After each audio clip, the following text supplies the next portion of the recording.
म चाहिँ आज तपाईँहरूलाई मेरो थोरै पृष्ठभूमिको बारेमा जानकारी गराउन गइरहेको छु। म चाहिँ आजभन्दा झन्डै 15-20 वर्ष अगाडि चाहिँ दुर्गम जिल्लामा जन्मेर काठमाडौँमा आएर 11 कक्षादेखि ब्याचलरसम्म चाहिँ कमर्सको क्लासमा पढ्न सफल भएँ र कमर्समा सेयर मार्केटको हिसाबहरू धेरै आयो। तर 11-12सम्म हिसाब धेरै गरियो, ब्याचलरमा फर्स्ट इयरसम्म पनि हिसाब धेरै गर्यो, तर सेयर मार्केट के हो भन्ने कुरो खासै बुझ्न सकिएन। त्यही अनुसारले सँगसँगै यताउति सुनसान हल्लाखल्लाको बिचमा सेयर मार्केट यस्तो यस्तो रे भनेर हल्लाखल्ला भएपछि सेयरको बारेमा बुझ्यो, सुन्यो, आइपिओ भर्न थाल्यो। आइपिओबाट अलिअलि कमाउन पो थालिने रहेछ भनेर आइपिओ सँगसँगै सेकेन्डरी मार्केटमा प्रवेश गर्यो।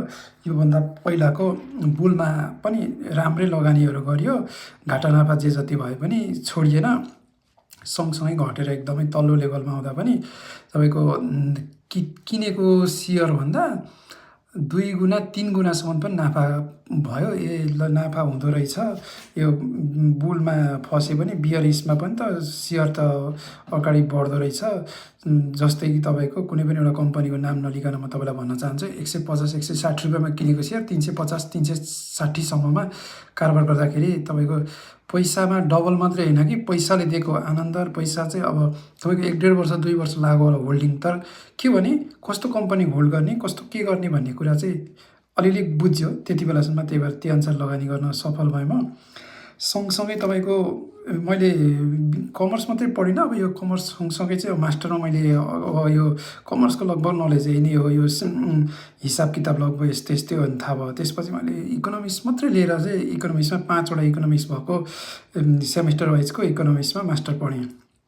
सँगसँगै नेपालको प्राइभेट सेक्टरतिर काम गर्दै आइपिओबाट सेकेन्डरीमा प्रवेश गरेर आएको भएर सेयरमा चाहिँ दखल थियो।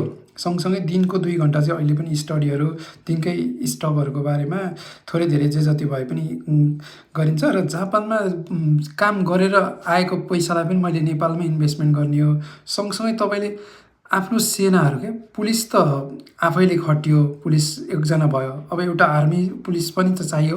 त्यो पुलिस आर्मीको चाहिँ स्ट्रङ सेक्युरिटी दिएर राख्ने काम चाहिँ मैले अहिले गरिरहेको छु, जुन कामले गर्दा चाहिँ तपाईँको इन्भेस्टिङमा निरन्तर लाग्नुभयो र सँगसँगै तपाईँको बेच्ने ट्रेडिङ गर्नु भएन भने त्यो सेयरले तपाईँलाई 10 चोटि माथि तल गरे पनि तपाईँले 1 रुपियाँ खान पाउनुहुन्न।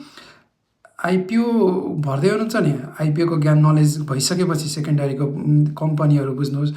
लगभग 350-60वटा कम्पनी छन् अहिले। म्युचुअल फन्डहरूसँग गरेर अझै बढी पनि हुनसक्छन्, डिभेन्चरहरू पनि हुन्छ।